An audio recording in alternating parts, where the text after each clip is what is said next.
Bien, buenos días a todos. A nombre de la Universidad Autónoma Metropolitana, de esta casa Rafael Galmán, del Grupo Reflexión sobre Economía y Cultura, les damos una cordial bienvenida a este foro que hemos titulado Propuestas para un nuevo tratado comercial con Estados Unidos, sector cultural. Organizamos un foro para tratar de evaluar los 20 años del Tratado de Libre Comercio. Sí, hay una memoria disponible en el portal del Greco, en el que ustedes la pueden descargar gratuitamente, y bueno, es quizás hasta donde alcanzamos a ver nuestros colegas y yo el único documento que se generó en estos años tratando de comprender qué había significado para nuestro país estos 20 años de relación trilateral y fundamentalmente con los Estados Unidos. En otros momentos hemos tenido acercamientos para el tema del TPP. En fin, esta relación nos permite tener por segunda ocasión a Salvador aquí con nosotros, porque hace 15 días tuvimos una reunión a puerta cerrada en la que todos los que convocó el Greco deliberamos y platicamos sobre qué escenario tenemos, hacia dónde podemos movernos, qué es lo que podríamos hacer, porque es evidente, y no profundizaré en este momento en eso, que hay una diferencia muy grande entre el México, Estados Unidos, el tratado comercial y nuestro sector cultura de hace 23 años o más, cuando se iniciaron las negociaciones de este tratado comercial, con lo que estamos viviendo en este momento, ¿no? Así es que quiero también dejar muy en claro que el foro y la expectativa, como hemos repetido, es sobre todo ilustrativa, no es exhaustiva. Creo que sí, una de las grandes enseñanzas que nos ha dejado la jornada anterior y el trabajo del Greco y de mis colegas a lo largo de todos estos años es la suma complejidad que ha adquirido el sector cultural a lo largo de estos años. Una complejidad que va desde la misma, digamos, cuestionamiento o debate sobre qué sí y no entra en cultura, o sea, qué es lo que debemos de entender por cultura, a pesar de que existe este concepto de industrias culturales o de economía creativa, en fin, sí, y qué no, ¿verdad? ¿Qué es susceptible de formar parte de los acuerdos comerciales, como ya hemos visto que han ocurrido en diferentes temas a lo largo de otros tratados comerciales, no sin debate esto, ¿verdad? Y qué es lo que ahora eventualmente, si hay una renegociación, si esta se abre, ¿sí? ¿Qué es lo que nosotros como sector tendríamos que decir? ¿Sí? Y que esta complejidad rebasa mucho, vimos que a lo mejor tenemos que hacer muchos foros y muchas discusiones, porque en realidad hay demasiados temas, pero el compromiso de la UAM, del Greco y de todos nuestros colegas y funcionarios que están aquí, pues es justamente que ustedes como público y los medios que nos acompañan, que hacemos mucho su presencia, pues nos ayuden a hacer caja de resonancia sobre esta necesidad de discutir, de dialogar, de estar cerca de la Secretaría de Economía, ¿sí? Y ir llevando el termómetro para que en su momento, como hemos dicho, con tratado o sin tratado, venga o no venga, el sector cultural es otra realidad y esta tiene que seguir siendo materia de discusión. Así es que con esta introducción les presento a Salvador Béjar, el director general para América del Norte de la Secretaría de Economía, ¿sí? Y la dinámica que vamos a tener es la siguiente, ¿sí? Como ya tuvimos una reunión previa, nuestros diferentes invitados van a tener una intervención no mayor a 5 minutos en la que van a exponer sus puntos de vista sobre qué eventualmente tendríamos que hacer frente a esta situación. Dado que las condiciones de nuestro auditorio, como ustedes ven, son limitadas para un presidium tan amplio, conforme cada uno de ellos intervenga, pasarán a las sillas de enfrente y llamaré a otro de nuestros colegas, así habrá la exposición por cada uno de ellos. Al final Salvador nos obsequiará algún comentario y después abriremos el diálogo con ustedes para que puedan salir de aquí con la mejor información, con la mayor calidad de información, ¿no? Ya en su momento, como hemos acordado con la Secretaría de Economía, estaremos trabajando un documento que dejaremos en manos de la Secretaría de Economía y que esperamos sea nuestra guía para lo que pueda o no ocurrir en los próximos meses. ¿Sí? La primera gran sorpresa de esta mañana es que le den el primer turno de palabra a la cultura. ¡Bravo! Sí. Sí, porque creo que hay que empezar por una felicitación por esta afortunada iniciativa de ponernos, si no en un piso parejo, porque eso faltan todavía centurias para que ello se lleve a cabo, a la economía y a la cultura, sí por lo menos en posición de diálogo. Eso ya es una gran ganancia. Cualquiera que sea la reflexión, sobre todo la que en esta coyuntura nos pone frente a los Estados Unidos, es bien importante que podamos ver qué sucede, no con el sector cultura. El otro día se insistió mucho en el sector cultura y los economistas tienen toda la razón de abordarlo así. Tiene todas unas implicaciones de estructura administrativa, etcétera, etcétera. Pero yo no lo voy a ver así, lo voy a ver como el factor cultura. Ese es el gran tema de reflexión para nosotros en cualquier tratado de comercio o que implique cuestiones económicas. Porque es el factor diferenciante, por lo menos en el caso de México. Es el factor diferenciador. Decía Manuel Machado, no la tengo literal, este gran poeta español, que una cosa es el valor y otra es el precio. Y lo que tiene nuestra cultura es que le agrega valor a toda la creatividad, la creación, a todo el patrimonio que esté en una mesa para cualquier negociación. Entonces, por ahí yo creo que hay mucho que reflexionar, ese valor agregado.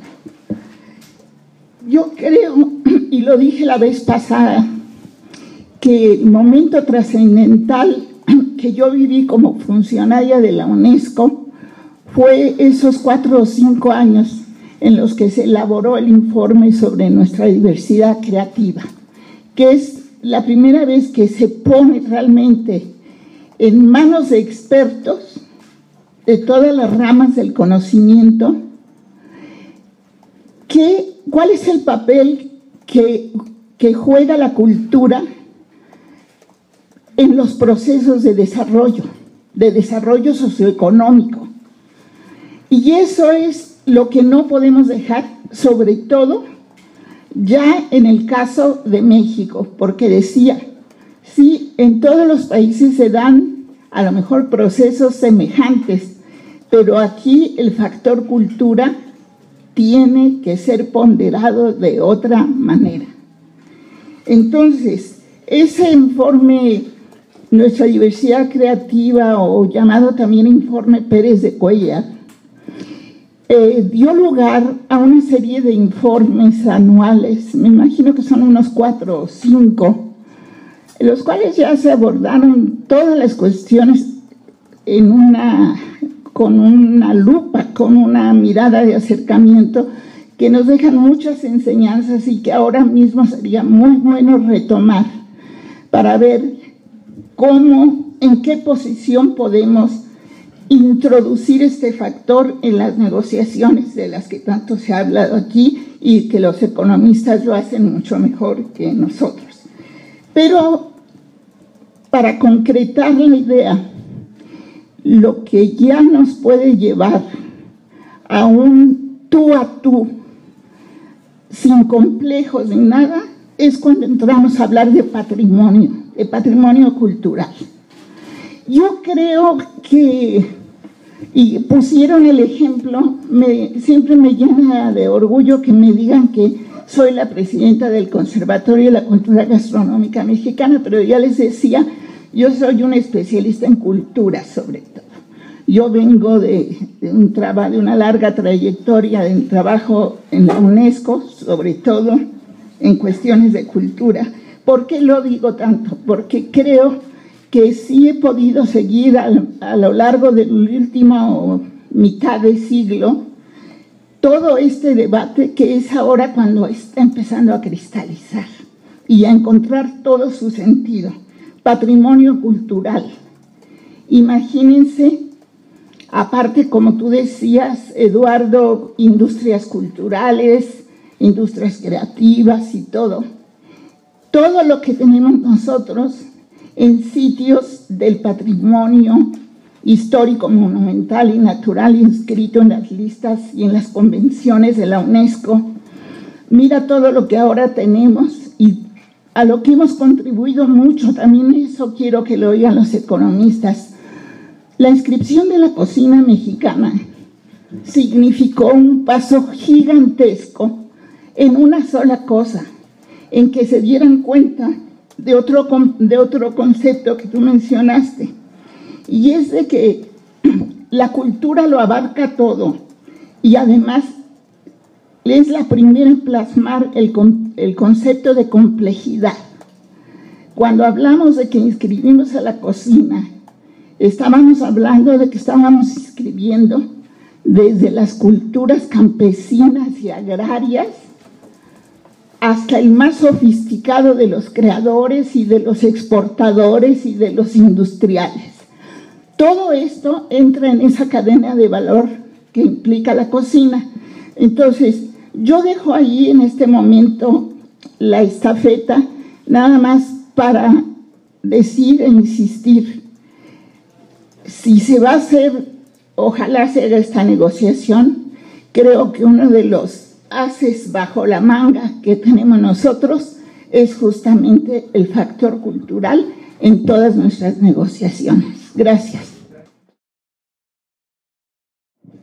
Gracias, muy buenos días. Ante todo, agradecer a GRECU, a los organizadores de este evento. La anterior reunión en corto salí sumamente sorprendido y agradecido de la disposición de los funcionarios que acudieron a esa reunión y, en segundo término, de las aportaciones que se hicieron en la mesa por quienes allí estuvimos.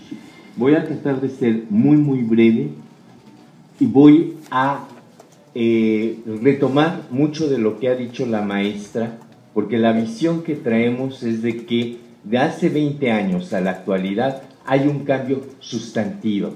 La cultura ya no es una política pública, sino es el ejercicio de una serie de derechos humanos inherentes a los pueblos que se traduce en políticas públicas como forma de garantizar sus expresiones culturales. Y en este contexto es en el que se lleva a cabo las negociaciones del Tratado de Libre Comercio de América del Norte, en el cual nos queda claro que a los estadounidenses les acomodó la visión del quehacer cultural de los mexicanos como un servicio del Estado y no un derecho de las y los mexicanos. De haberse aplicado el espíritu del artículo 15 del Pacto Internacional de Derechos Económicos, Sociales y Culturales de 1976, ratificado por el Estado mexicano el 12 de mayo de 1981 y que hoy, a diferencia de los 90, es parte integral de la Constitución Política de nuestro país, se hubiera establecido que cada inmigrante posee derechos culturales inherentes a ser ejercidos en el espacio del planeta Tierra en que se ubique, y otra visión hubiera privado en el tema cultural dentro del Tratado de Libre Comercio.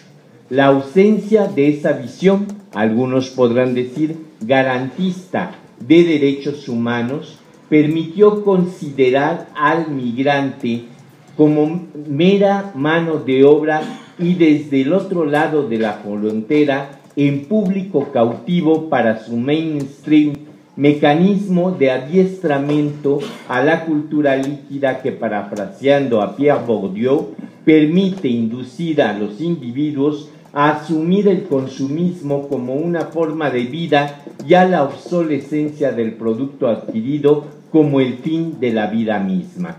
En un orgullo natural a la clase política mexicana que se ufanaba de esplendores del pasado y despreciaba la riqueza creativa del presente, los negociadores mexicanos no se percataron de que la cláusula de excepcionalidad cultural que Canadá exigió buscó proteger los derechos culturales de sus comunidades nativas y afincadas. Sobre todo, buscó proteger de un tsunami avasallador pergeñado en Hollywood y en las potentes industrias discográficas y del entretenimiento que día con día constreñían expresiones culturales propias de la multiculturalidad del Canadá, nación que no solo se ufana de sus orígenes británicos y franceses, sino que reconoce en igualdad de circunstancias a pueblos y tribus originarios y a toda cultura afincada en el territorio canadiense. La monolítica visión del poder aglutinador de la cultura oficial mexicana impidió visualizar que ese mismo tsunami se dirigía hacia México y el condenable olvido de defender los derechos culturales de los migrantes al considerar que los consulados garantizarían los festejos patrios más relevantes, llevó a contar con un acuerdo desventajoso para las y los mexicanos. No voy a diseccionar el tratado, simple y llanamente lo que digo es, tenemos que reconocer que un 25% de los 122.3 millones de mexicanos radica en el vecino país y que desde el punto de vista comercial someter sus derechos culturales es vejatorio a la Carta Internacional de Derechos Humanos y demás instrumentos internacionales suscritos tanto por los Estados Unidos como por México. Esto nos lleva a ver que las expresiones culturales son más que mercancía, son ejercicios de derechos que virtuosamente pueden involucrar sin ningún riesgo ejercicios de comercio sano en beneficio de los estados integrantes del tratado, pero siempre y cuando se acepte que ambos lados se tengan un trato de equidad, ojo, no de igualdad, ya que 2 décadas de aplicación de un acuerdo más favorable a las grandes empresas estadounidenses del mainstream inhibe la posibilidad de generar mecanismos compensatorios a favor de los derechos culturales.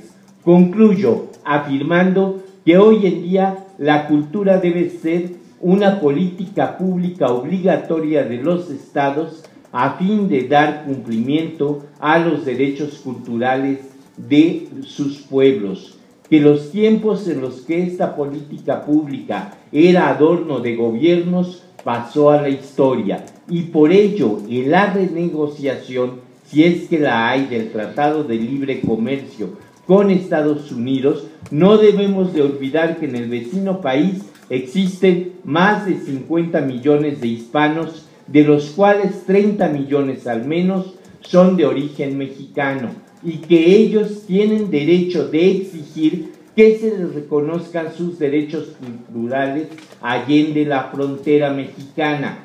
Tienen derecho de pertenencia a cualquiera de las expresiones culturales que conforman la riqueza del espectro cultural mexicano.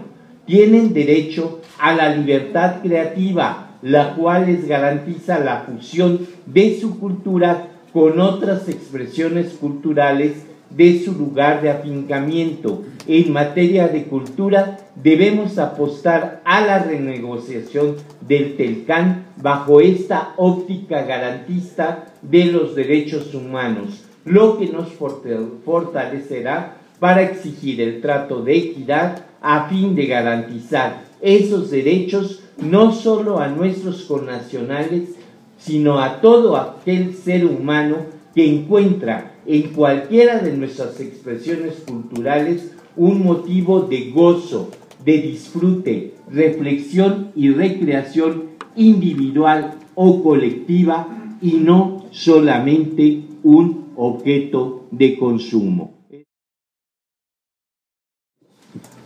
Muchas gracias a todos, muy buenos días. Desde luego agradecer no solo la iniciativa de Eduardo Cruz, sino su liderazgo, porque ha reunido muchas actividades de este sector o factor cultural. Hemos visto gastronomía, vamos a ver cine, está la industria editorial de la música, y en mi caso me corresponde un sector que ha sido poco cultural, pero que está impactando de forma enorme, que son las telecomunicaciones y el sector de las tecnologías de la información. Seguramente vamos a escuchar algunas actividades que han sido incluso perdedoras en la negociación del Tratado de Libre Comercio, pero las telecomunicaciones no necesariamente. A pesar de que los ingresos de telecomunicaciones en Estados de la relación trilateral, Estados Unidos tiene el 85% de los ingresos de telecomunicaciones, hago esta disparidad que se ha mencionado. Digamos que cuando se negoció el Tratado de Libre Comercio, el ecosistema o la economía digital no estaban en el centro de las discusiones, era un tema que no se estaba abordando, lo cual habla de la vertiginosidad de lo que es el mundo digital. Pero llama la atención algunos principios antes de dar también algunas propuestas. Es que tenemos un superávit comercial en temas de telecomunicaciones por poquito, pero exportamos más servicios de telecomunicaciones de lo que importamos. En parte es natural técnicamente porque son tecnologías bidireccionales, es decir, yo llamo y alguien me contesta.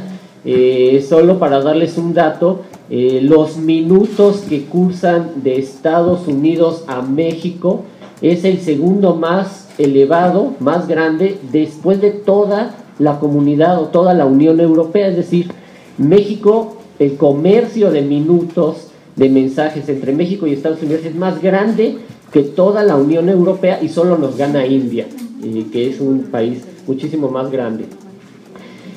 Como ustedes saben, los tratados de libre comercio buscan eliminar las barreras físicas al comercio. Por lo tanto, lo que se estaría buscando en una renegociación también es eliminar las barreras digitales al comercio. Como muchos de ustedes saben, en 2013 se aprobó lo que ahora es el derecho de acceso a las tecnologías de la información, un nuevo derecho, y comparto la visión garantista de defender estos derechos fundamentales, porque ahora el derecho a las tecnologías también lo es. Por lo tanto, una primera propuesta es que quede garantizado el derecho de acceso a las tecnologías en esta negociación, como es el derecho de acceso a la cultura.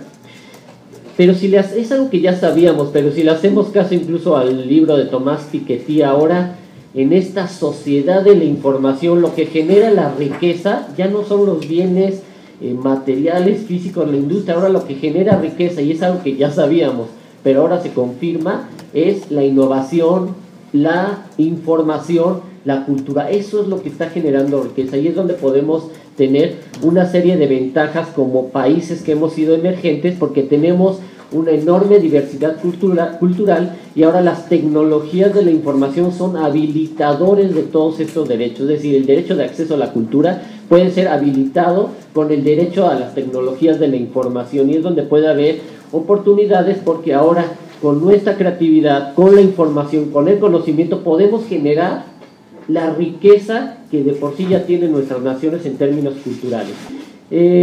Para ser un poquito más puntual y respetar el tiempo, quisiera hacer algunas propuestas que se pueden hacer. Yo sé que son polémicas, porque hay algunas posturas de incluso reservar todo el capítulo cultural, pero en términos de telecomunicaciones, acuérdense, en las redes, en todas estas infraestructuras circula la información, circula el conocimiento, circula la cultura, circula lo simbólico. Este es algo que no ocurría hasta hace muy poco tiempo. O sea, nuestra cultura nacional, todas las prácticas que existen en nuestro país, la creatividad individual, tanto colectiva, puede circular a través de la red y llegar a otros países.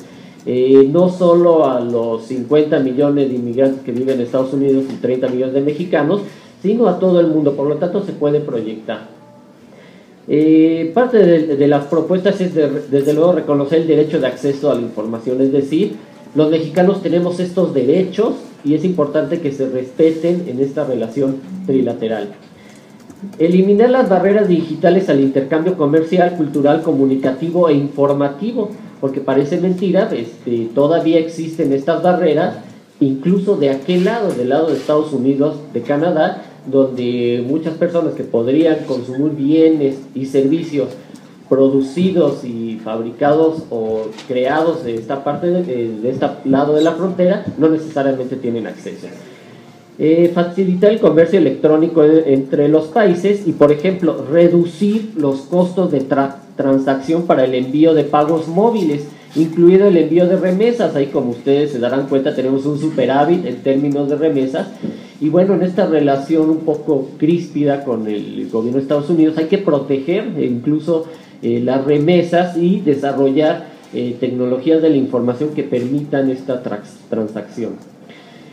Un tema no menor, porque hay que decir que en varios temas quizá Estados Unidos no tiene interés en entablar una negociación con México, pero en el tema de las telecomunicaciones y la ciberseguridad estoy seguro de que sí le interesa mucho a Estados Unidos. Por lo tanto, es importante la encriptación de las comunicaciones digitales, es decir, garantizar la seguridad de las comunicaciones entre los tres países.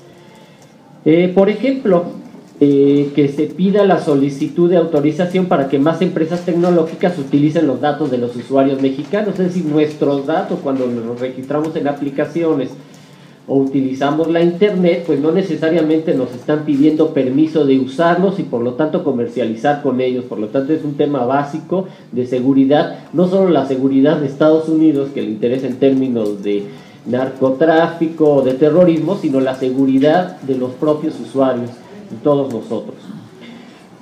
Políticas de protección de la privacidad y de los datos de los usuarios en las plataformas digitales. La eliminación de los costos de interconexión, porque así como les mencionaba hace un momento que 85% de los ingresos de telecomunicaciones están en Estados Unidos, bueno, aquí se han reducido los costos de interconexión, es decir, llamar a los mexicanos desde Estados Unidos o Canadá, pero eso no necesariamente se transfiere a beneficios a quienes llaman, por lo tanto debe de haber una equidad en estos costos de interconexión para que no se beneficien las empresas o los operadores o las telefónicas de Estados Unidos y Canadá, sino que de alguna manera el beneficio se traslade también a México. Igualdad o equidad regulatoria para fomentar la competencia y la convergencia de redes. México no es un país convergente en telecomunicaciones, Estados Unidos y Canadá sí, o sea, tenemos a las empresas de telecomunicaciones más grandes del mundo operando en México, allá son convergentes y aquí no, o sea, aquí no se puede competir en los mercados del audio, del video y de la voz. Creación de fondos de acceso universal para garantizar el acceso a la banda ancha. En Estados Unidos hay fondos de acceso universal y los pagan las empresas. En México no tenemos fondos de acceso universal para extender la banda ancha y el internet a toda la población de México, incluido las zonas rurales, desprotegidas y urbano-marginales. Fomento, y coincido, con políticas públicas para garantizar el derecho de acceso a las TIC. La verdad es que no tenemos suficientes políticas públicas que nos permitan este derecho de acceso. Fomento de agendas digitales federales, estatales y locales para garantizar el derecho de acceso a las TIC, es decir, tenemos ciudades y no estamos aprovechando las tecnologías para reducir los desplazamientos, mejorar la calidad de vida, el teletrabajo, servicios de salud a través de las plataformas digitales, etcétera. Por lo tanto, es decir, no hay agendas digitales que funcionen y podría fomentarse en esta relación trilateral. Y finalmente hay algo que se está desarrollando en Europa, pero no tenemos en nuestra relación trilateral, es permitir el llamado cross-border portability o portabilidad de cruzar las fronteras digitales, es decir, que consiste que cualquier contenido cultural pueda ser consumido en México, Estados Unidos y Canadá. En sentido práctico, si yo compro o descargo una canción o una película, la puedo ver aquí en México porque aquí la compré o la descargué, pero no la puedo ver en Estados Unidos o no la puedo ver en Canadá.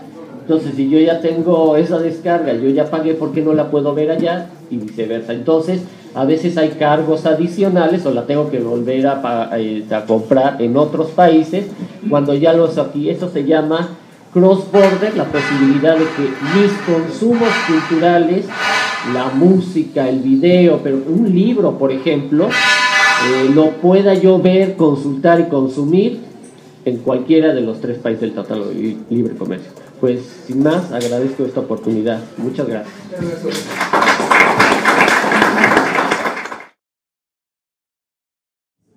Gracias, buenos días. Bueno, no sé si tengo mucho que abundar, pero empiezo diciendo que la industria editorial es la industria de los derechos de autor. Y eso, de cualquier manera, tendría que estar considerándose como un elemento fundamental. Las industrias del derecho de autor, en este caso la industria editorial, hay otras industrias, la del cine, ¿no? Hay distintas industrias que tienen que ver con el derecho de autor. Y uno de los grandes temas del Tratado de Libre Comercio es que dejó libre todo esto, ¿no? La posibilidad de la renegociación significaría la posibilidad de reservar, quizá, darle excepcionalidad a este tema, el derecho de autor. Al final, el Tratado de Libre Comercio, la idea en términos editoriales sería propiciar el desarrollo comercial en beneficio de la cadena del valor del libro, ¿no? A través de promoción, fortalezas de nuestra cultura escrita y el intercambio de autores. Si algo tenemos nosotros, mexicanos, con qué salir al mundo, es con la cultura. Eso es lo único que nos hace distintos. Lo demás, no. Y la cultura escrita es lo que nos lleva a todos lados. Esta debería ser nuestra bandera. Es en este sentido, y un poco lo que decía el diputado Suárez del Real, de la idea de ir a los consulados, ir a las embajadas y que tengan esta función, la función de la cultura. La cultura solo se puede expresar y se expresa a través de industrias culturales, no hay otra. Y una de las cosas que nosotros como industria editorial hemos planteado es esta necesidad de industrias culturales. Tuvimos hace algunos años incluso un congreso de editores de Iberoamérica, donde vino Edna dos Santos, que en su momento era quien dirigía las industrias culturales en la UNESCO, que nos vino a dar un poco este panorama de qué son las industrias culturales, que son distintas a las industrias creativas.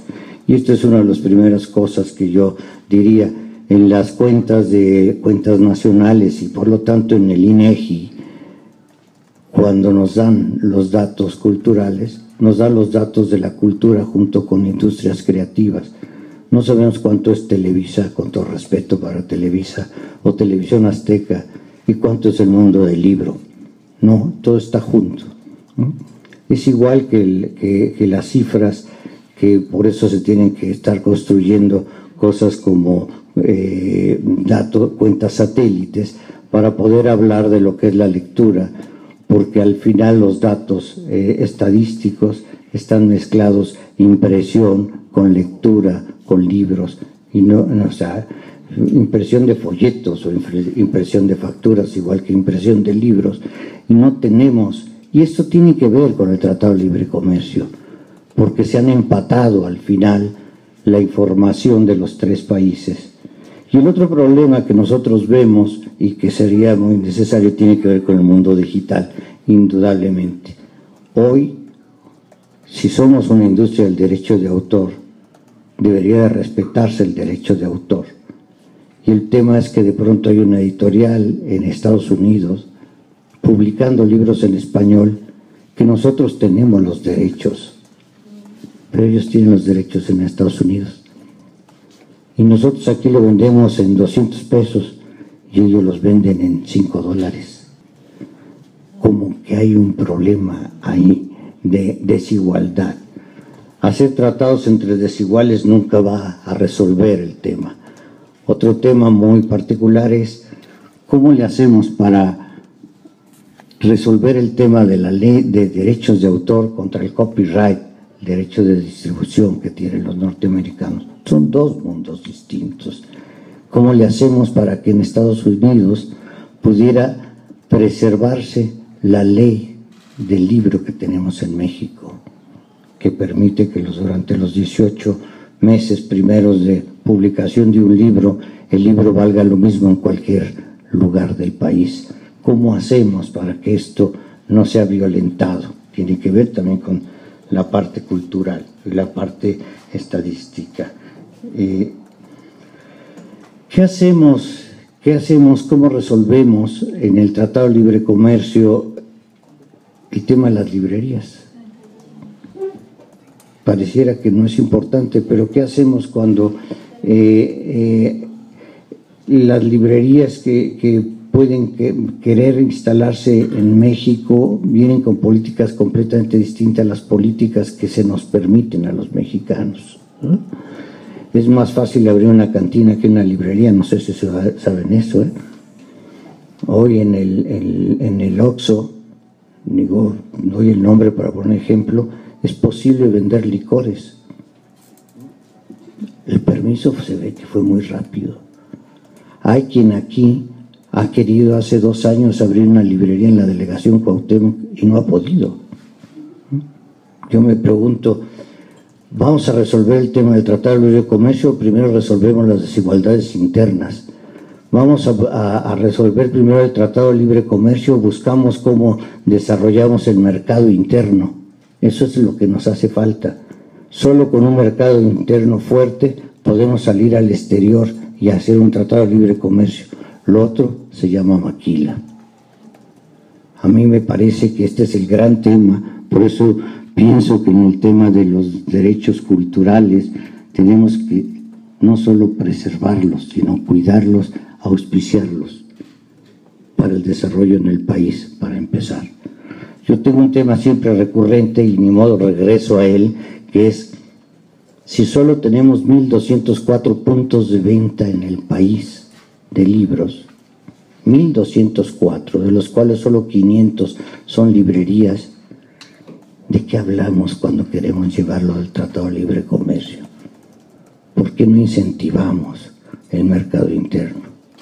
306 millones de ejemplares se produjeron en el 2015, 67% de ellos fueron producidos por el Estado. ¿De qué hablamos cuando queremos ir al Tratado de Libre Comercio? Eso sería lo que yo tendría. Me parece que el tema de la industria editorial es un tema bastante cuidadoso, habría que tenerlo claro y espero ser muy preciso. No estoy en contra de la gratuidad de los libros de texto, pero somos la única industria que tiene como competencia directa el Estado. Si no resolvemos esto, no hay manera de que salgamos al mercado internacional a vender nada. Gracias.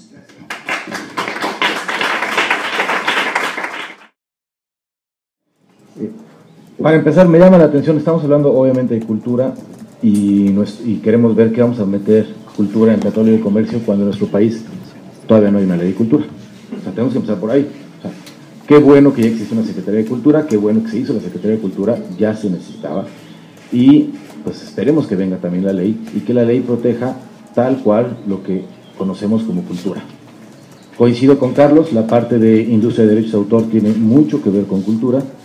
En el caso de la música es indudable, pero si nos vamos a la Ley Federal del Derecho de Autor y queremos ver un apartado que se llama protección, o sea, la protección de las culturas populares en México, son 5 artículos. En 5 artículos habla de toda la cultura popular de México. Entonces, ¿cómo vamos a buscar que haya una protección adecuada para la inmensidad de cultura que hay en México, hablando de gastronomía, desde gastronomía hasta literatura, cine, música, etcétera? Si no, en la ley tenemos 5 artículos que hablan en general de cultura popular, y es en los casos cuando no se conoce a un autor. Estamos hablando de cultura popular, folclore, tradiciones etnias.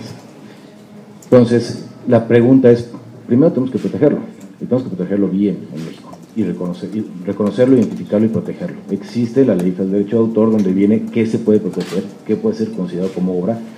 Todo eso se considera cultura, por supuesto.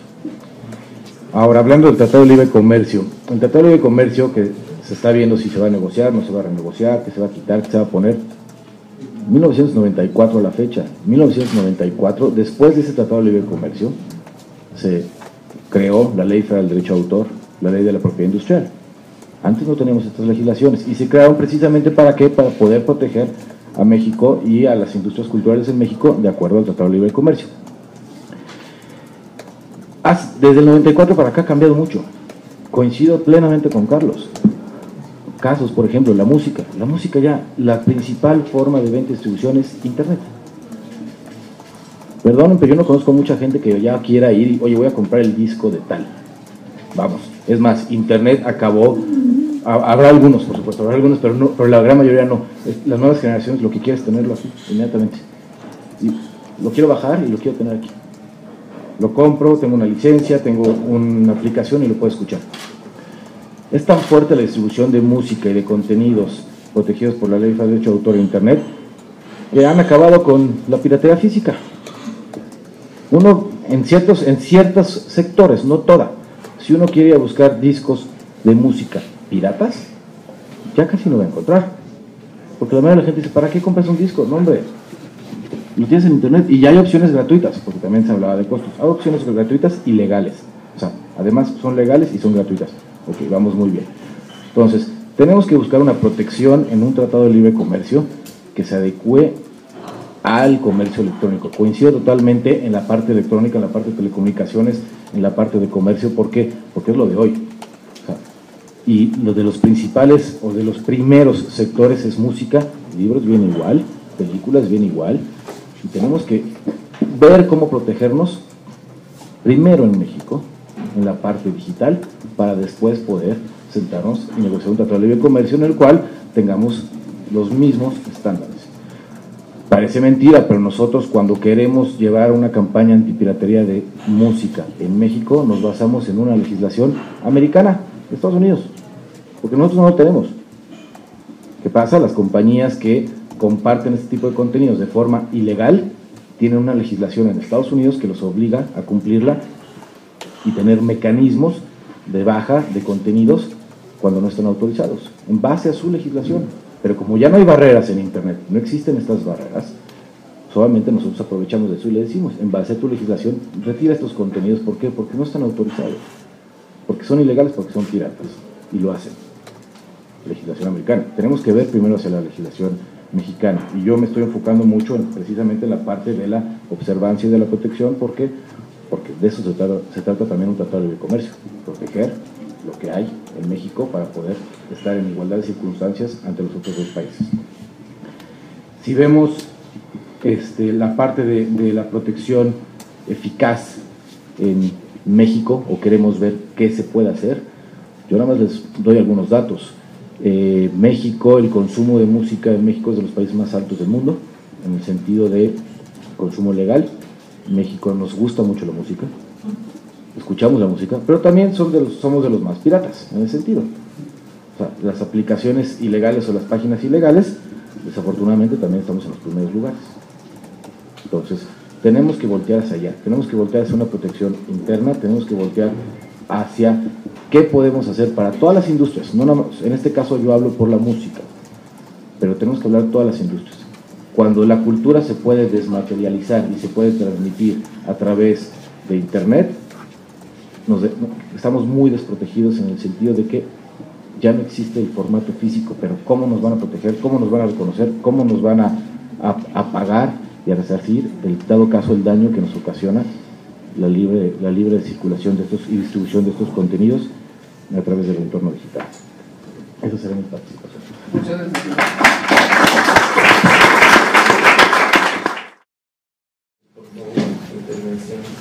Todo lo que han dicho sobre los libros, la música, la televisión, que aunque estuvo protegida también tuvo efectos negativos, le pasó al cine. Son industrias culturales y a todas nos afectó de forma semejante. Voy a ser muy breve. El texto amplio se les entregará a las personas respectivas en el documento del GRECU, y los datos exactos, por si los necesitan, están en un libro que publicó el GRECU, donde están año por año los efectos del TLC en las industrias culturales. Para que se entienda por qué nuestras propuestas, voy a hacer una breve introducción de cómo estaba la industria cultural cinematográfica antes del TLC y cómo está ahora, después de 23 años de vivir sus efectos. Antes del TLC, en los Estados Unidos facturaban entre el 30 y el 37% de los ingresos nacionales. Su cine lo veía un porcentaje minoritario, ¿sí?, de los habitantes de la República.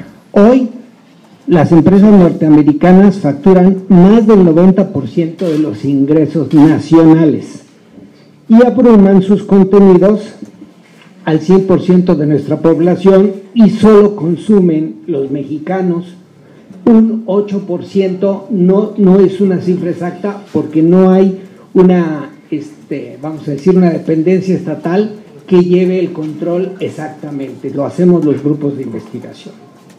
Antes existía una cadena productiva sana. Las industrias culturales necesitan de una cadena productiva para que una idea se convierta en película y esta película se ponga en contacto con el público.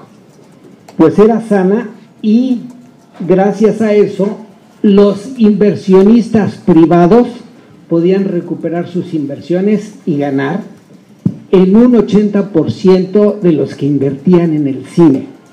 Hoy tenemos una cadena productiva pervertida que nos arruina a los que invertimos en la producción cinematográfica, donde solo el 10% de los inversionistas alcanza a recuperar y ganar. La mayoría perdemos con nuestras inversiones, por lo cual el Estado mexicano, antes el 90% de la inversión era privada y ahora el Estado mexicano ha tenido que meter una política de gastos para que los productores no desaparezcan. Si se quitaran en este momento los apoyos del gobierno a la producción, se reduciría de 162 películas que se hicieron el año pasado a 30 o 40 en el mejor de los casos, porque el capital saldría despavorido. Antes se consumía nuestro cine por parte de más del 50% de los habitantes de este país. Hoy que hablamos de 122 millones, lo estarían consumiendo 60 al año.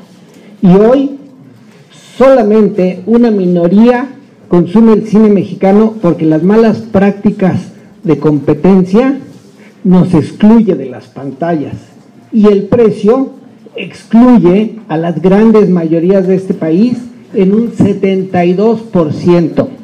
¿Lo escucharon bien? El 72% de los habitantes de esta nación no pueden ir al cine. Antes, las películas extranjeras que entraban para exhibirse en nuestro país pagaban impuestos suficientes por importación temporal, sobre espectáculos públicos, sobre exportación de regalías, sobre ISR. Hoy se paga el IVA y en realidad el IVA lo absorbemos todos, pero el que lo paga es el público y la aportación y retención de esto es por un 8%. Y en materia de ISR, las empresas transnacionales dejan aquí solo el 10%. Tributan a Hacienda de Estados Unidos. O sea, se redujeron los impuestos y por eso hoy MID anda inventando que nos va a subir lo del predial y cosas por el estilo.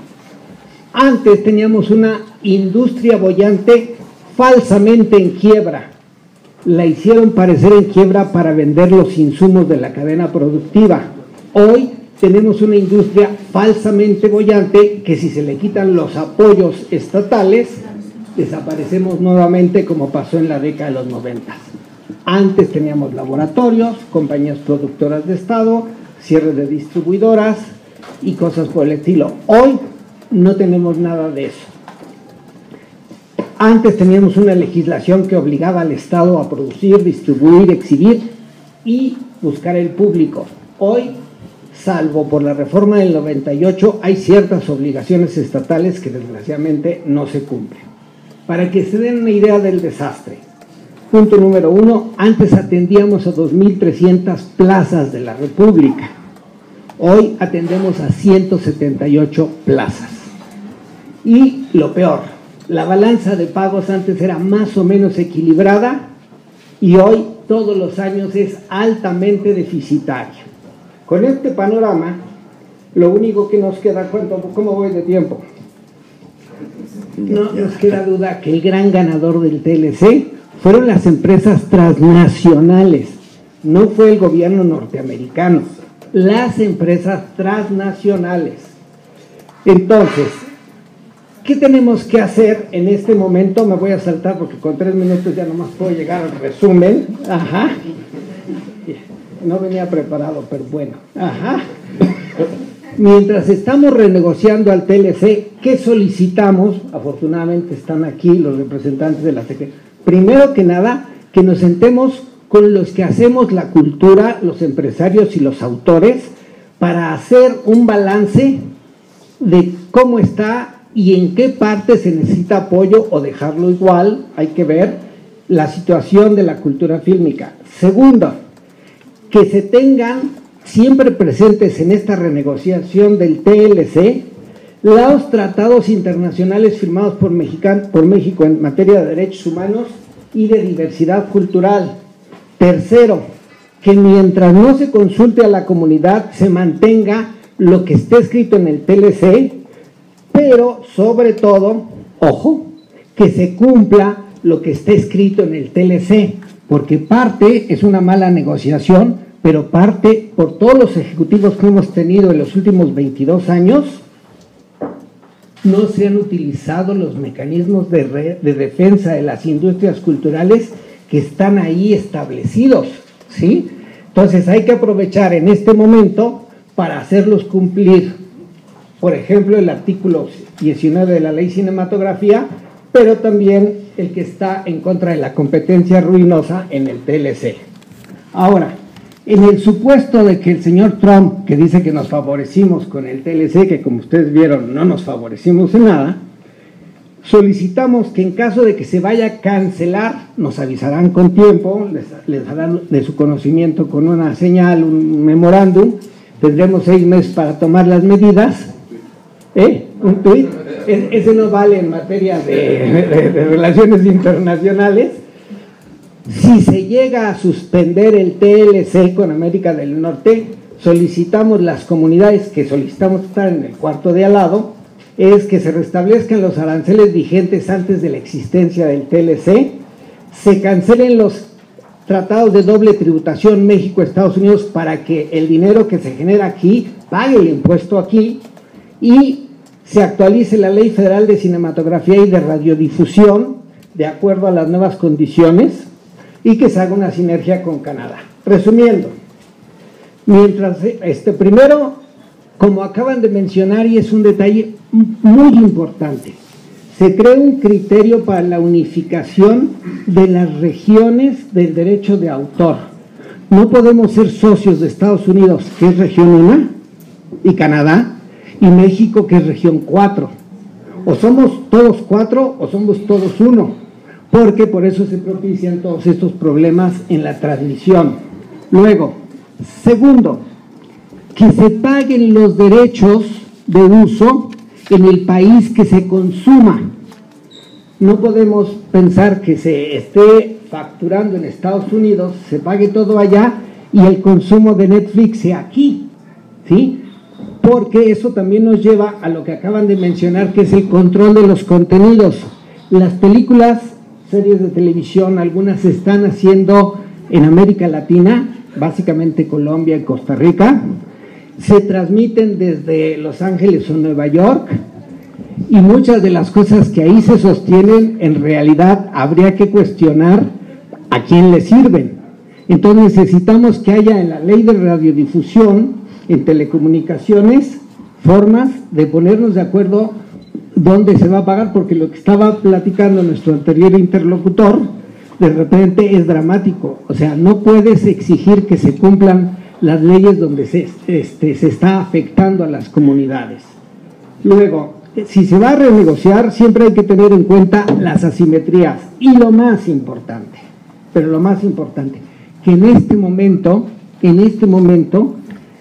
se analicen todos los marcos normativos, que todos van entrecruzados y transversales, para desarrollar la expresión, porque un país necesita expresarse, y ya vimos todas las bondades que existen cuando se crea, no cuando se consume, para que este gobierno, que en una coyuntura histórica mundial de tantos problemas, desarrolle el mercado interno e incorpore al consumo a ese 78%.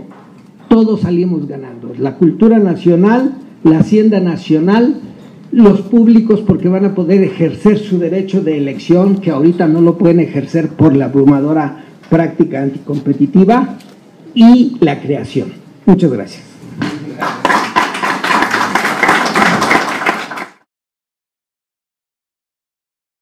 Muchísimas gracias. Bueno, pues agradecer a este grupo de reflexión de GRECU, a todos los intelectuales, a los medios y a la sociedad civil la invitación.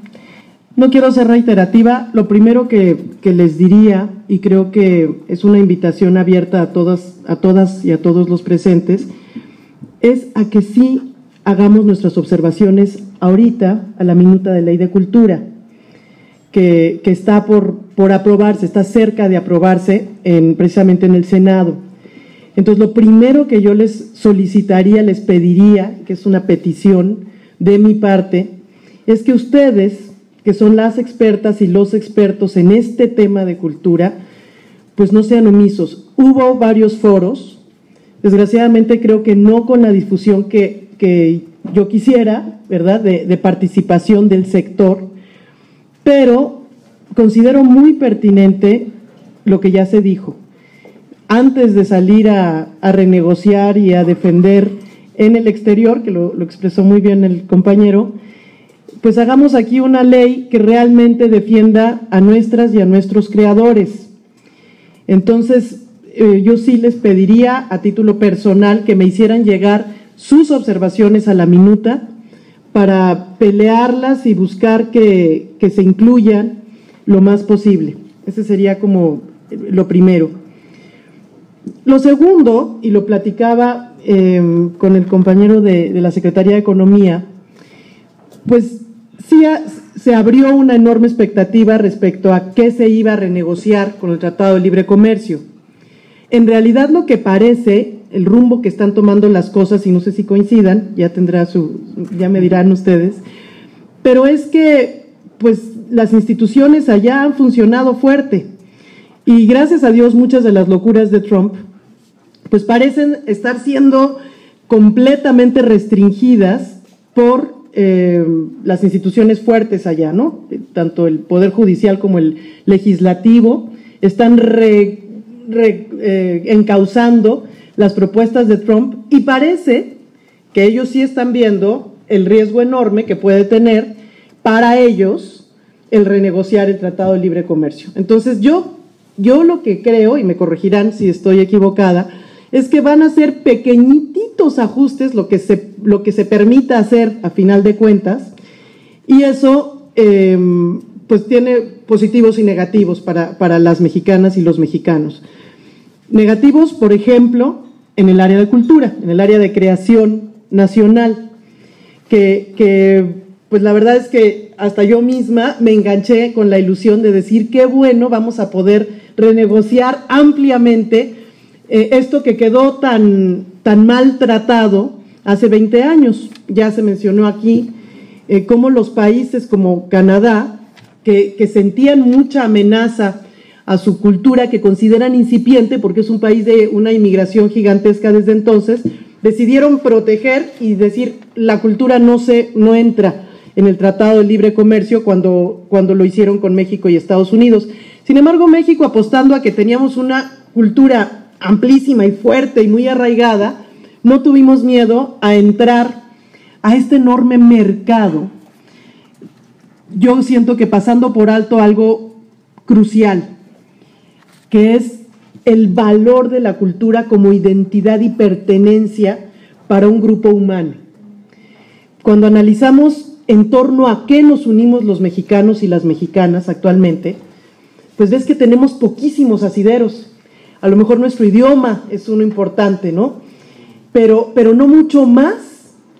La Constitución ¿no?, que es donde plasmamos nuestras reglas básicas de convivencia, pues es un documento prácticamente muerto, no lo vivimos en la realidad. Entonces no nos amalgama, no nos hace uno, no nos da esta identidad indispensable para trabajar unos por otros. Posiblemente por eso tenemos tan poca participación ciudadana.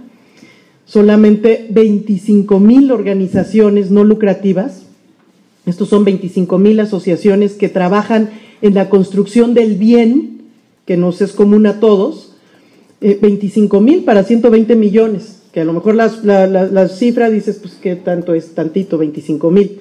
No, bueno, en Argentina, que son 30 millones de argentinos, es una cuarta parte de lo que somos nosotros, tienen 100,000 organizaciones no lucrativas, 100,000 que construyen bien público. Parece que no estoy tratando el tema de cultura, pero sí, ahorita regreso al Tratado de Libre Comercio. 100,000 para 30 millones, nosotros solamente 25,000. Uruguay tiene 12 millones de uruguayos. Nada más lo que vive aquí en la Ciudad de México es todo el país. Tiene 164,000 organizaciones no lucrativas que construyen bien público. 164,000, nosotros solo 25,000.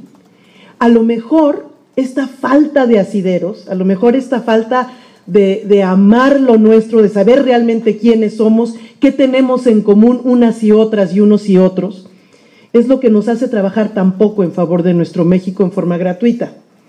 Y eso es terrible y pasa por la cultura.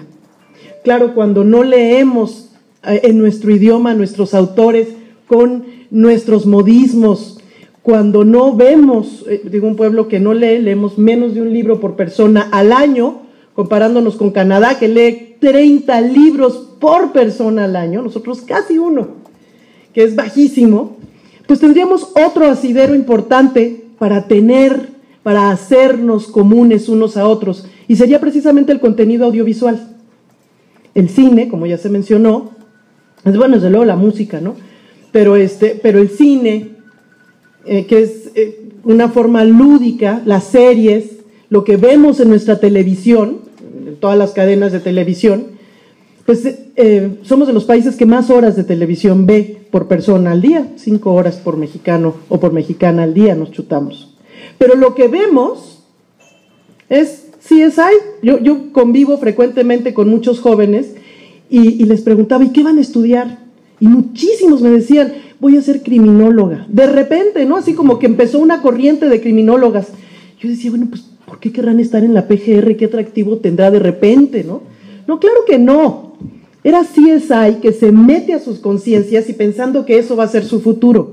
Ese es un ejemplo muy burdo de un pueblo que no lee, pero que ve mucha televisión, y lo que ve ahí son contenidos extranjeros. No es la realidad de su país. Y, bueno, pues sería un método ideal, lúdico, de hacernos de nuestra cultura, de hacernos de nuestro idioma, de nuestros guisos, de nuestros colores, de nuestros modismos, de nuestros paisajes. Pero no es así. De tomar conciencia en dónde estamos para poder trabajar en favor de nuestro país. No es cierto, vemos CSI. Y entonces creemos que toda la investigación es así. Entonces, por eso es que he venido pues defendiendo y peleando a nuestros creadores de contenido audiovisual. Ya hace varios años, hace 3, 4 años, presenté la posibilidad de regular las plataformas digitales, Netflix y todo esto, que está inundado de contenido norteamericano y extranjero. Yo lo que pedía era que un porcentaje del contenido que ahí se ve tuviera que ser mexicano, tuviera que ser hecho por autores mexicanos, visto en nuestros paisajes, en nuestro idioma, en nuestras costumbres, en nuestros guisos, vuelvo a nuestra gastronomía que es tan rica. Sin embargo, no pasó. ¿Por qué? Porque hay intereses económicos superiores a esto que yo estoy diciendo. Y creo que eso es miope. Vender todo, tratar de ponerle un precio al tener una identidad, a esta posibilidad de poder trabajar en bien de nuestro país en forma gratuita, de dar de nosotros a otras y a otros, pues creo que es miope. Entonces, claro, si vemos ahorita el valor de la cultura completo, del sector cultural, pues ya lo dijeron muy bien mis compañeros, consumimos muchísimo y le aportamos un montón de dinero a los creadores en Estados Unidos y a los distribuidores en Estados Unidos y en fin, y bien poquitito a nuestros creadores, lo estamos matando. Entonces, yo estoy proponiendo, creo que se va a abrir muy poquito, que vamos a tener poca oportunidad realmente de meter o de proteger a nuestro sector cultural, eso es lo que creo que va a pasar, pero sí creo que tenemos la posibilidad de una ley de cultura. Yo sí pediría sus observaciones puntuales para empezar dentro de casa.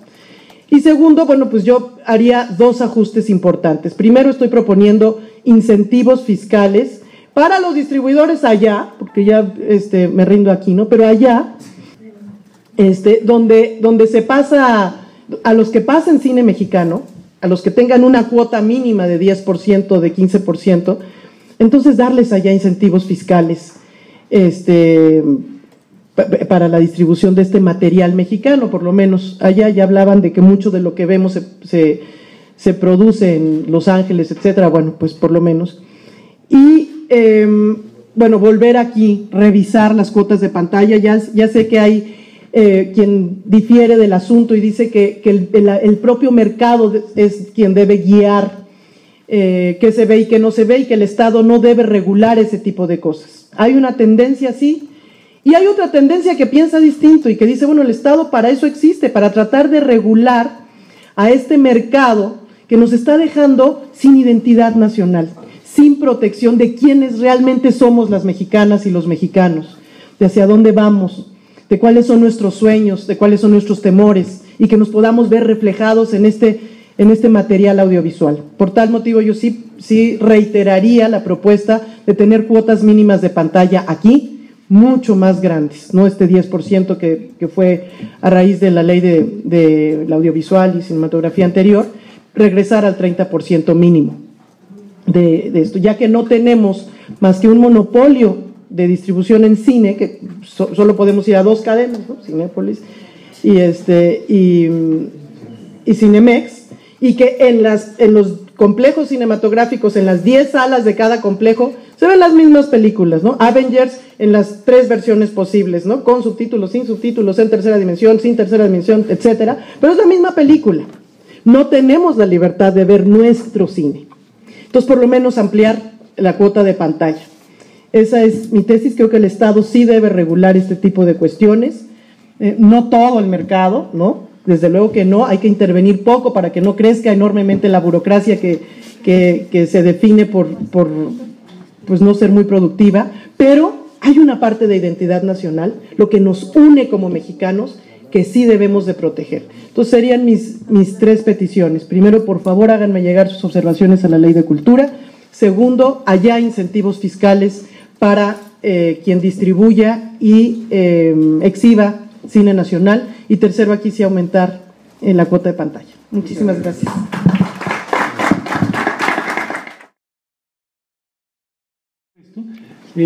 Yo no voy a repetir, voy a hacer un breve diagnóstico en primer lugar.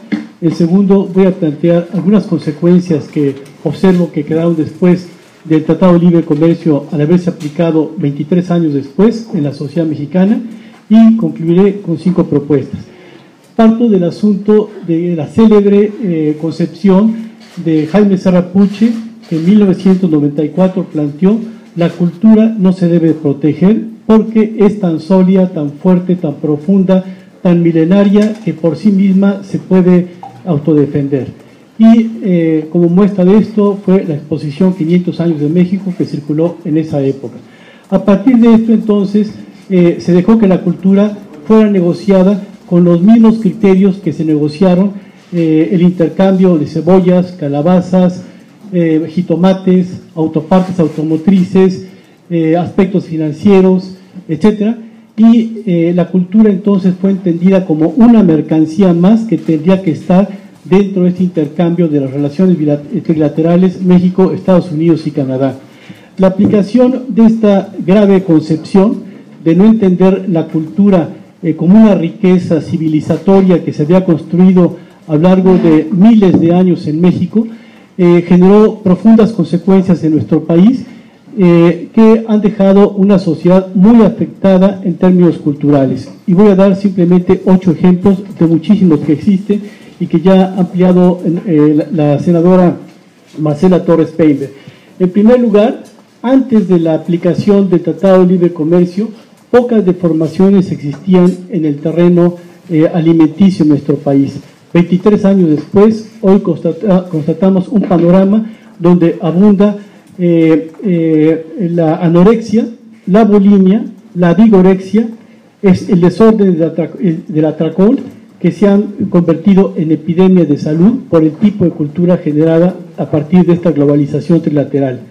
Segundo ejemplo, antes de la aplicación del Tratado de Libre Comercio, la ingesta de alimentos compuesta por un nivel alto de calorías era moderado o ciertamente manejable. 23 años después tenemos el consumo de mayor ingesta calórica, compuesta por dulces, botanas, golosinas, refrescos, pastelillos, frituras, etc., y comida rápida en el país, que han generado un incremento compulsivo del consumo de estos alimentos, que han llevado a la generación que nos ha convertido como la nación que tiene mayor diabetes, mayor sobrepeso y mayor obesidad de todo el planeta. Tercer aspecto, México en estos 23 años evolucionó de ser una nación que simplemente consumía algún porcentaje de refrescos hace 3 décadas a ser el primer país del mundo que consume más refrescos embotellados, con las consecuencias alimenticias que anteriormente señalaba. En cuarto aspecto, se dice que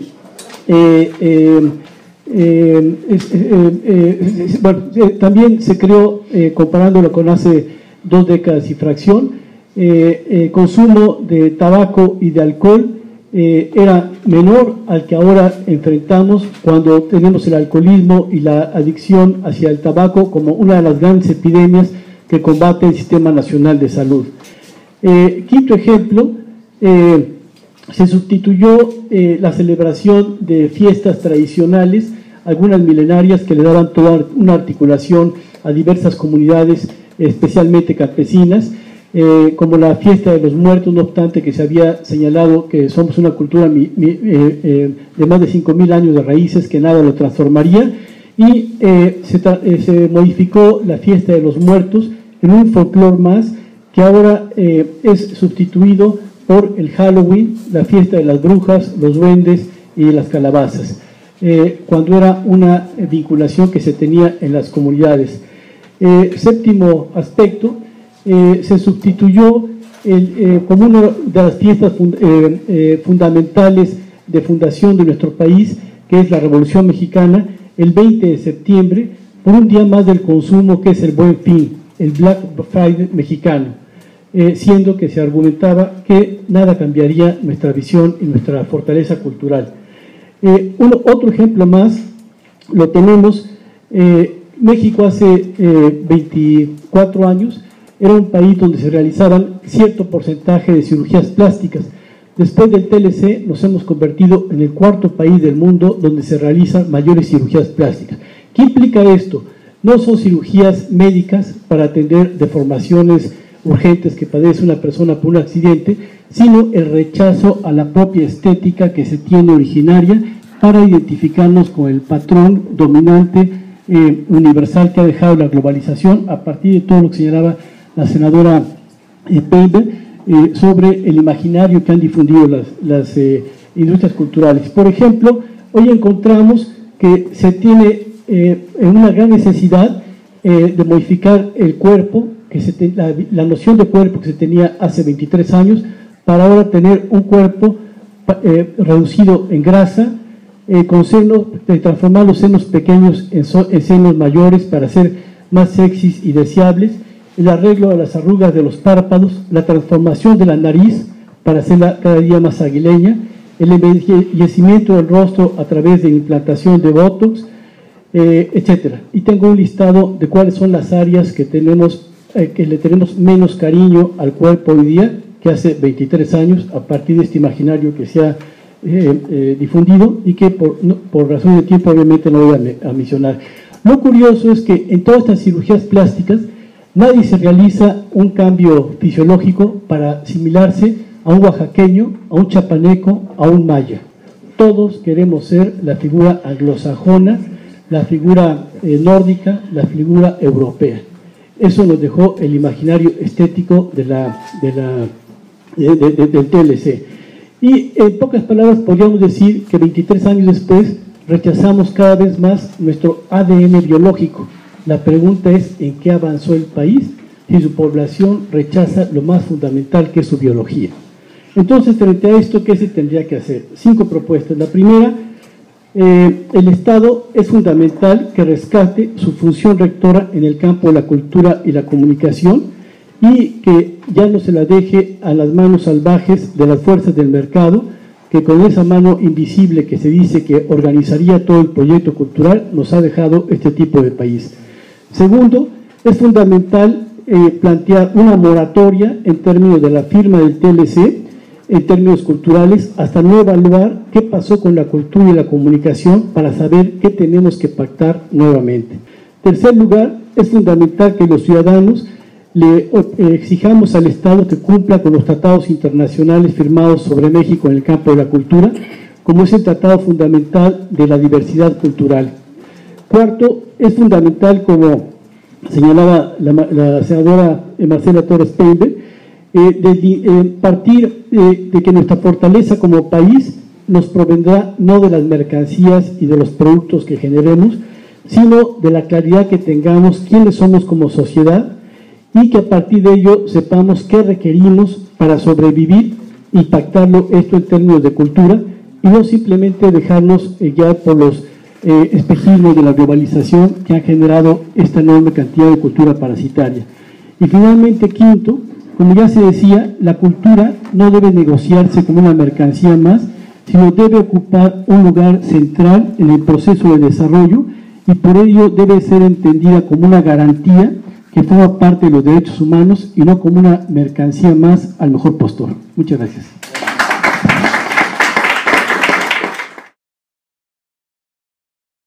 ¿Qué tal? Buenos días, ¿todo bien? Bien, bueno, todavía una exposición más larga. Realmente he estado, voy a retirar algunos temas que ya tocó la senadora, ya tocó el doctor también, pero porque realmente son situaciones importantes que ya las habíamos mencionado. Hay un momento en que parece que la cultura se olvida y si nos quedan esos ejemplos de fuera. Vienen también, ya tal vez se olvidó mencionar que también en algunos lugares aquí en la Ciudad de México ya se está festejando el Thanksgiving Day, por ejemplo, en los ejemplos que nos ponen llevamos siguiendo los ejemplos o las profesiones exactamente que nos están imponiendo las series de televisión o lo que recibimos. Realmente estamos recibiendo la información de que hay una posible renegociación del Tratado de Libre Comercio y a estas alturas sería deseable o uno esperaría como seguidor o como persona que estudia la ciencia económica de que esto sea parte de un proceso de integración. Cada uno dice, bueno, pues vamos a seguir el siguiente paso, entonces uno dice, no, tal vez lo importante sería avanzar hacia una unión aduanera. Y no porque uno le guste, sino porque realmente sería lo que digamos, lo que la teoría nos señala que viene. ¿Sí? Por cualquier momento la comunidad cultural les puede explicar tranquilamente cuáles son esos procesos de integración, podemos platicarlos y discutirlos, pero realmente esa es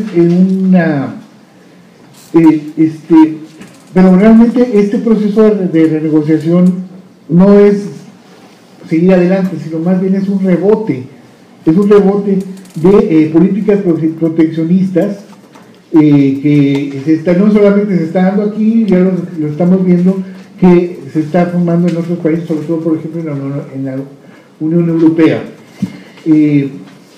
Ahorita Inglaterra ya es un caso, en Alemania hay amenazas también, a pesar de que siempre han existido estos grupos nacionalistas o defensores de las regiones.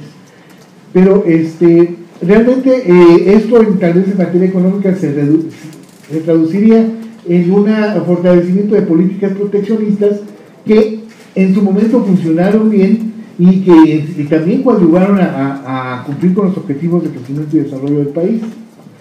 Si ese es el caso, entonces considero necesario que las autoridades mexicanas reaccionen con la misma energía, ¿sí? Entonces, si vamos en determinado momento a grabar las remesas, las utilidades que están recibiendo los norteamericanos de sus inversiones en México son mucho mayores, y con un pequeño gravamen podríamos también recibir una gran parte de esos recursos que ellos nos quieren grabar. Si hay alguien que realmente está trasladando recursos de una economía a otra, somos nosotros, ¿sí? Y son todas esas utilidades que se están recibiendo y no se comparan para nada con lo que estamos recibiendo de remesas, aunque recibimos una muy buena cantidad. Esa es la energía que necesitamos. Dada esa perspectiva, es nada más para señalar esto ya. El mercado no garantiza condiciones de equidad, ni la erradicación de la pobreza y la desigualdad. Esa no es su función. La promoción del desarrollo y de la mejor distribución del ingreso solo es factible por medio de políticas públicas. Por ello es necesario dejar de considerar que los mercados estarán bien si se llega a un punto de equilibrio donde los gustos y preferencias son un dato. En este marco, el papel de la cultura es precisamente el de formar hábitos y preferencias de consumo. Así que en la medida que tomen a las actividades culturales como aliadas para la promoción de los bienes y servicios mexicanos, se podrán obtener resultados favorables en el consumo interno y en el flujo de mercancías hacia el exterior. Mientras más nosotros promovamos nuestros alimentos, nuestros productos, nuestros servicios, aumentará la demanda de ellos, y no solamente aquí, sino también en el exterior. Habemos muchos fuera. En cuanto a las importaciones, lo que estamos recibiendo de importaciones de bienes y servicios, surgieron el establecimiento de nuevas regulaciones, sobre todo para las franquicias de firmas extranjeras establecidas en el país, por ejemplo, en materia de alimentación. En materia de alimentación está la presentación de menúes, publicidad, también tenemos regular la publicidad y también la regulación del medio ambiente. Eso es urgente, aunque las opciones pueden ser mucho más. Estoy mencionando casos así de alimentación, por ejemplo, aplicar medidas obligatorias como proporcionar información sobre nutrientes, ofrecer alimentos bajos en grasa y tener a la vista menúes exclusivamente en español. Ahorita es increíble encontrar una cadena china que ofrece menúes en inglés, ¿sí? Qué bien. Entonces, muy elegante, que ofrece menúes en inglés. Tenemos una firma desde muchos años que vende pollo frito, que siempre ha trabajado en español. Todo lo ha manejado en español. Se puede volver a eso, y eso también es importante, porque le vamos luego perdiendo el cariño a la forma de hablar. Que uno ve de repente en otras actividades que tengo, vamos a dar coffee break. Perdón, servicio de refrigerio, servicio de alimentación, pero no coffee break. ¿Ya te preparaste el coffee break? Por cuestiones en las que uno participa. No, estamos preparando un refrigerio. Pero es muy dado de manejarlo en eso. En anuncios y promociones, establecer restricciones para los anuncios en idiomas extranjeros. Es muy bonito ver ahí en la colonia donde vivo que no saben hablar el español bien, pero todas arreglan las mails, ¿no? Y es Entonces, vamos a proteger lo nuestro, empezando por nuestro idioma y el acceso a los medios de difusión. Se puede lograr mucho con una mejor enseñanza del lenguaje y cambios en el reglamento de anunciantes. No quiero volver al pique, no, sino nada más es fortalecer reglamentos. Y por último, vamos a fortalecer también las regulaciones en torno a la sustentabilidad y protección del medio ambiente. Fomentemos una cultura más responsable en estos temas. Eso, si bien ayudaría a enriquecer nuestra cultura, al final de cuentas jugará un papel determinante para la sobrevivencia de la vida en este planeta. ¿Sí? Eso es todo.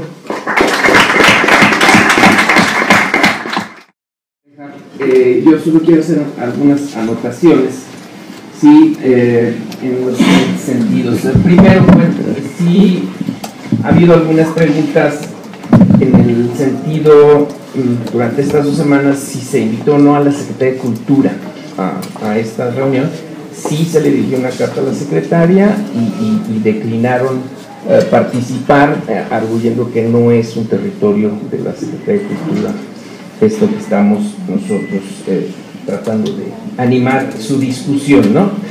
En ese sentido, bueno, a contrapelo de lo que dice la senadora, ciertamente la ley de cultura y derechos culturales, o como vaya a quedar, pues justamente tiene una serie de elementos de orden económico que perfilarían seguramente una mejor visión para lo que venga con este tratado, los que van a venir, porque la vida que esperamos no se acaba con Estados Unidos.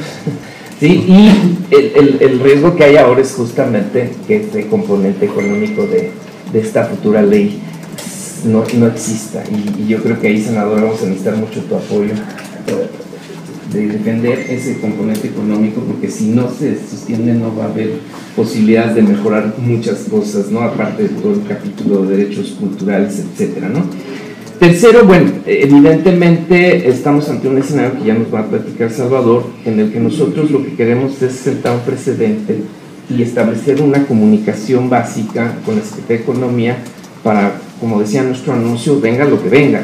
Lo que nos parece claro es que lo que Trump ha realizado desde que era candidato y ahora como presidente, sí, digamos, nos brinda una oportunidad que no sé de qué tamaño será esta posibilidad, como ya la senadora dice que quizás no sea mucho, pero yo creo que sí plantea seriamente una mirada hacia nuestro sector. Yo creo que si no somos capaces de estar a la altura del reto que implica, con o sin tratado, la revisión de todos estos elementos que se han puesto en consideración con nuestros compañeros y otros que no están ahora, ¿verdad? Creo que habremos perdido una gran oportunidad, y por eso es la relación que queremos seguir manteniendo tanto con el Poder Legislativo como con la Secretaría de Economía. Finalmente, resumiendo un poco lo que ustedes han escuchado y que también Ramón Obón, que ahorita no está con nosotros, lo ponderó, sí, finalmente en este escenario, como vienen las cosas, porque además no solo es el Tratado de Libre Comercio con Estados Unidos y Canadá, hay un TPP que está ahorita muerto, pero que no sabemos qué más pueda pasar hacia adelante, y sabemos que una de las, digamos, exigencias que se están dando a partir de toda esta experiencia con el gobierno de Estados Unidos es que México tiene que diversificar aún más sus tratados, tiene que mirar hacia otras naciones, tiene que fortalecer muchos aspectos de su relación comercial. Entonces, aquí lo que queda es, ¿entra o no entra la cultura, o lo que entendemos por sector cultural? La posición de Ramón o de otras personas es que efectivamente lo mejor que podría pasar si se reabre esta negociación es sacar todo. O sea, no es ni excepción ni un tratamiento, simplemente sacar todo lo que se estima es ahora integrador de un sector cultural. Y por otro está la posición, digamos, diré coloquialmente, pues hay que pelear lo que bien se puede, lo que se alcance, lo que se permita, porque ya se vio que muchos de los temas de comercio exterior pasan por regulaciones internas y pasan por un mercado interno. Gracias, Eduardo. Pues antes que nada, gracias a todos por venir a este foro público que organizaste, Eduardo, a nombre como coordinador del GRECU. Agradecerle a la senadora también su presencia aquí, al diputado igual, sus aportaciones. Para nosotros es grato estar aquí con ustedes. Este es parte de un proceso que hemos mantenido en la Secretaría de Economía, de consulta directa con los sectores. La senadora está muy familiarizada con él. Cada vez que la Subsecretaría de Comercio Exterior va a una negociación, siempre se acompaña del cuarto de al lado, que es el que llamamos, ese es donde están los representantes de la industria y del sector del legislativo, que nos acompañan y nos asesoran en aquellas negociaciones, precisamente para que México tenga una posición más fuerte en sus negociaciones. Tocaste un punto bien importante, que es la diversificación. Es algo que México nunca dejó de al lado, nunca nos casamos con los Estados Unidos como tal. Recordarás que después del 94, que firmamos y que entró en vigor el TLC, en 95 implementamos 3 acuerdos más, además de que nos hicimos miembros de la OMC. En 95 entraron el Tratado de Libre Comercio con Colombia y Venezuela, entró el Acuerdo de Libre Comercio con Costa Rica y entró el Acuerdo de Libre Comercio con Bolivia. Además, en esa misma fecha también se concluyeron las negociaciones de la Ronda de Uruguay y con ello entró en vigor la Organización Mundial de Comercio. México no se detuvo ahí, ciertamente me tomaría un buen rato poderles narrar toda la historia de negociaciones de México, pero les puedo decir que hoy por hoy tenemos más de 42 socios comerciales, pasando entre ellos por la Comunidad Europea, con la Asociación de Libre Comercio de Europa, digámoslo así, México ha visto hacia el norte, hacia el sur, hacia el este y hacia el oeste.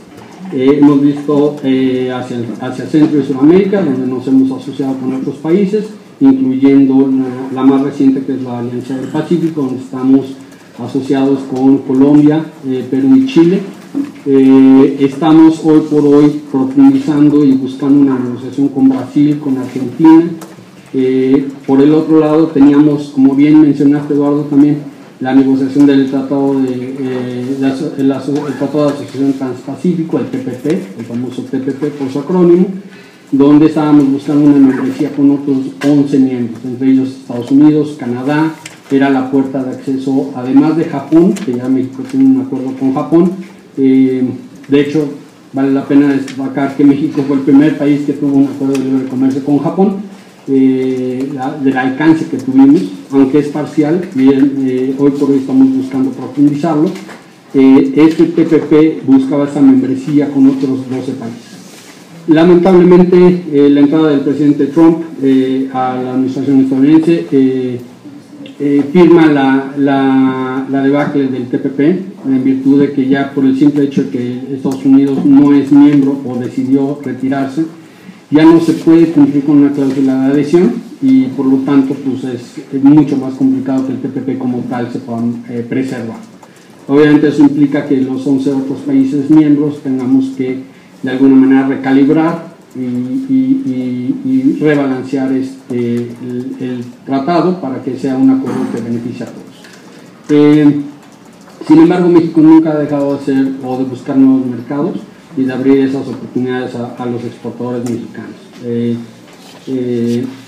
En términos de la consulta, obviamente sí, con la entrada del presidente Trump y la retórica que traía como candidato a la presidencia durante su campaña, como su retórica como presidente electo. Recordemos que en noviembre, el 8 de noviembre son las elecciones, paso atrás era la parte de las campañas, y del noviembre 8 al 20 de enero, que es cuando es el día de la inauguración o el día de la toma de protesta del presidente, obviamente hay tres momentos del señor Trump.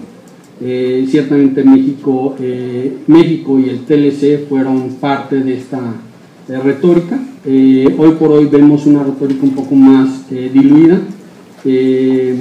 Hablaban de querer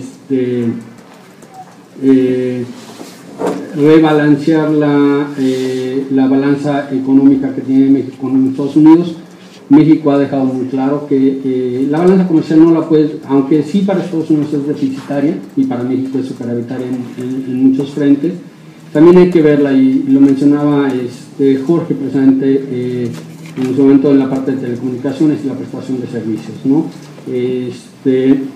Cuando tú tienes México y Canadá como los dos socios comerciales prioritarios para Estados Unidos y que tienen un acuerdo de libre comercio, tienes a China, por ejemplo, que es otro país, es el tercer socio comercial de Estados Unidos y no tiene un acuerdo de libre comercio, entonces es cuando te das cuenta el valor agregado que tiene México, las cadenas de valor que México, Estados Unidos y Canadá hemos construido y que nos ha permitido a nosotros posicionarnos como socios comerciales, como grandes exportadores, no solo a Estados Unidos sino al mundo.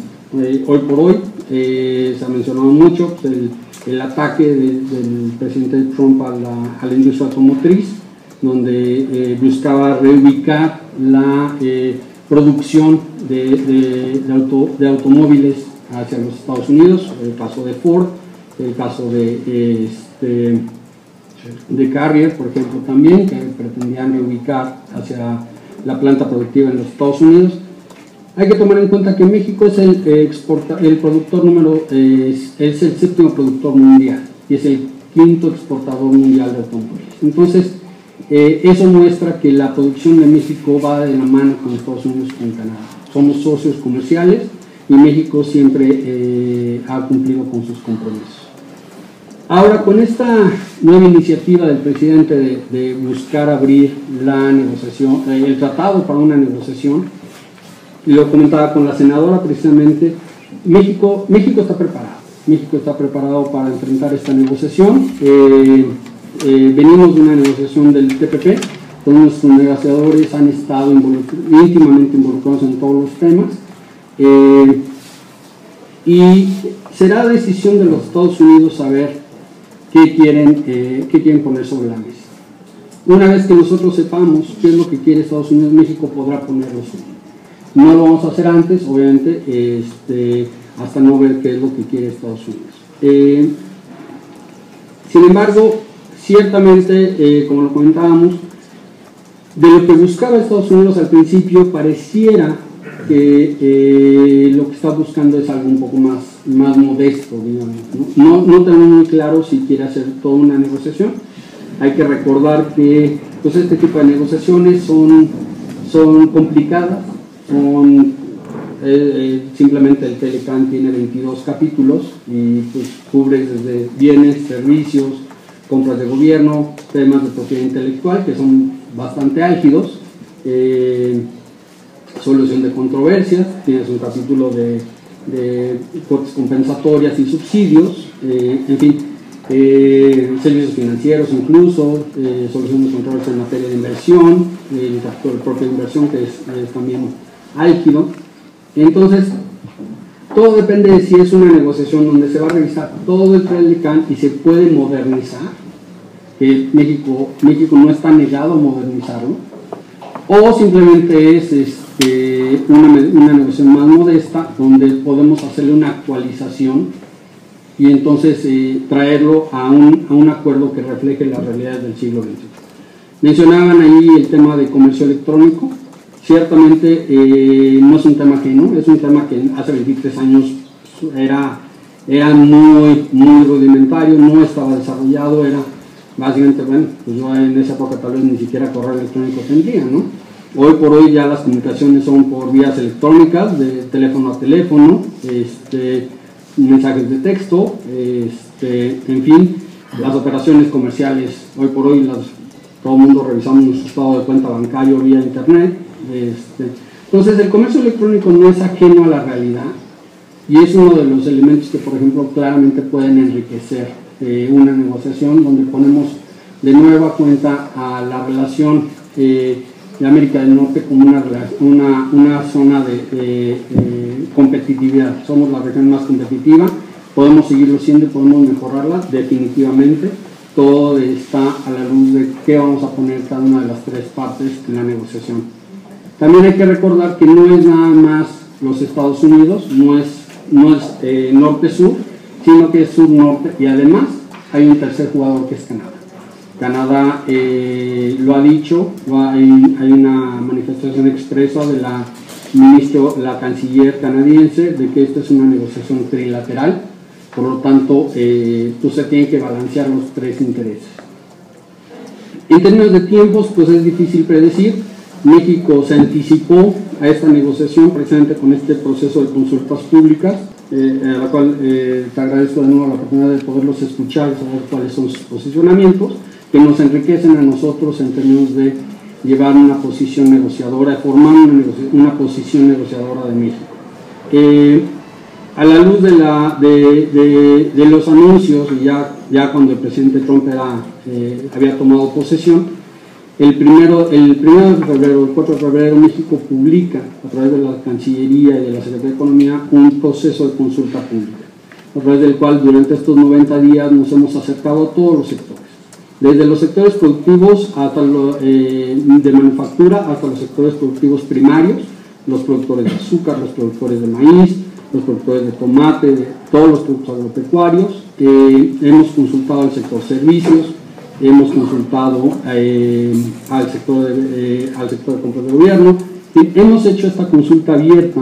De hecho hemos puesto a disposición un correo electrónico donde podemos recibir estas consultas o estas aportaciones y que nos enriquecen a nosotros para fijar esta posición. Obviamente esto no es ajeno a este cuarto de lado que hemos siempre tenido con nosotros. sino que simplemente contribuye para que México pueda tener una posición negociadora más clara. Y en aras de ello, como lo habíamos platicado en la conversación anterior, en la sesión privada, nosotros estamos abiertos a recibir esas aportaciones de ustedes. Obviamente, como se los dijimos, para nosotros tenemos que verlo desde tener sus aportaciones muy aterrizadas, tienen que ser mucho más puntuales. No podemos estar negociando términos que no están claramente definidos por nosotros mismos. Un claro ejemplo es este debate que hay si estamos hablando de empresas culturales o industrias culturales, ¿no? Si no logramos tener términos específicos, si México no logra tener una posición común en estos términos, si no tenemos una ley de cultura sobre la cual podemos decir estos son los términos sobre los cuales México puede fijar su posición, simplemente lo que llegamos es una posición débil en una negociación. Entonces, esto enriquece, obviamente, las aportaciones que ustedes tienen, lo que han desarrollado a lo largo de este tiempo, nos ayuda mucho, y estaríamos abiertos a recibir esas aportaciones también por parte de ustedes. En aras de respetar el tiempo que a todos se les asignó, el mío propio, concluyo, pero te agradezco de nueva cuenta a la senadora, al diputado también. No, muchas gracias, Salvador. Bien.